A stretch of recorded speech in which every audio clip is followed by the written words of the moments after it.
Thank you, Father Whitlock, Reverend Fathers, any honored guests, and my dear brothers. Have you ever wondered at something? Have you ever marveled at a mystery? Ever since I was a little boy, the question always on my lips was why?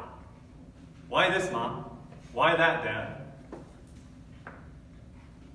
And I asked so persistently that they had to actually give me real and good answers, otherwise I would never stop.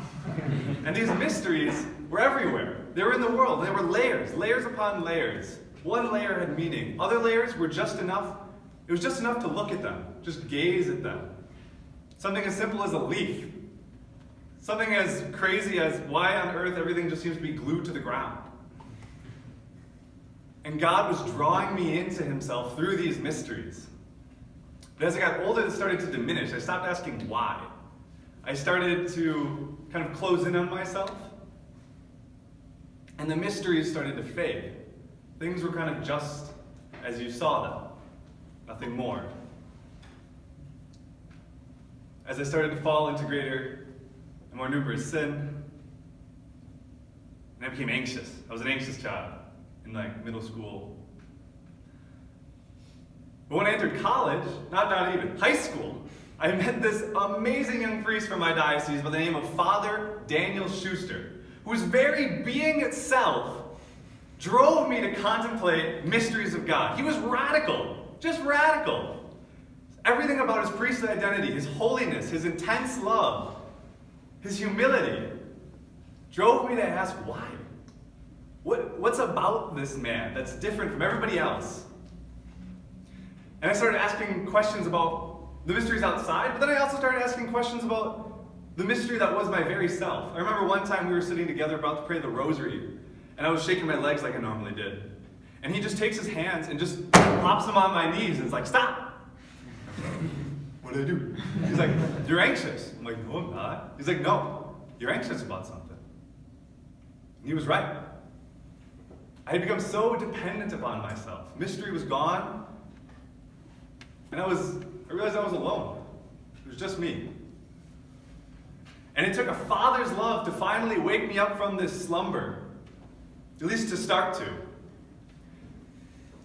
And as I entered my first year of college, I was firm that I was at least not going to abandon my faith. And that summer, Father Daniel Schuster invited me to the annual seminarian retreat. And there, for the first time, I really met seminarians. They were these radical men. There was something totally different about them. They were like me in so many ways, but unlike me in so many important ways. They kind of knew what they were about. They loved me. Why? What about me was so special? Why did they just love me? For no reason. And they had this fire in their eyes. Have you seen this before? This fire in their eyes. And I came to find out it was this burning love for Jesus. And they were animated by divine love. And I wanted that. And I wanted that.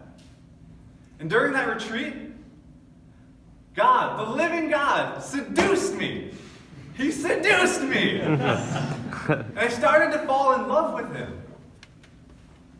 As I entered that next semester of college, I worked with my university pastor to start a prayer life. And it was all sorts of awkward. It was a lot of fumbling and stumbling. It was really inconsistent. But it was there. And I wanted to be the friend of Jesus. I wanted to be a disciple. And all of a sudden I just started being led. Goods were just apparent to me. All of a sudden, prayer, yeah. Discipleship, yeah. And then I started being asked a few questions by some really important people in my life, like, do you want to be a bearer of this mystery? Do you want to be a priest? Of course. And the next year I entered seminary. And it was like an explosion of love. I had entered into this wild fraternity, this Christian brotherhood. This intellectual study, and a regular spiritual life. And I realized it was almost as if I'd been in this dark water, and I could kind of see this dim light. And as I was rising, as I entered seminary and entered into all of this, it started just washing over my face as I started to break through the surface. I took in a real breath, and I saw again the real sun. And everything was new. The mystery was real again. That capacity to wonder was back. And my friend, my intimate friend, Jesus, was inviting me to be a bearer of his mysteries. How could I say no? Praise be Jesus Christ. Now and forever.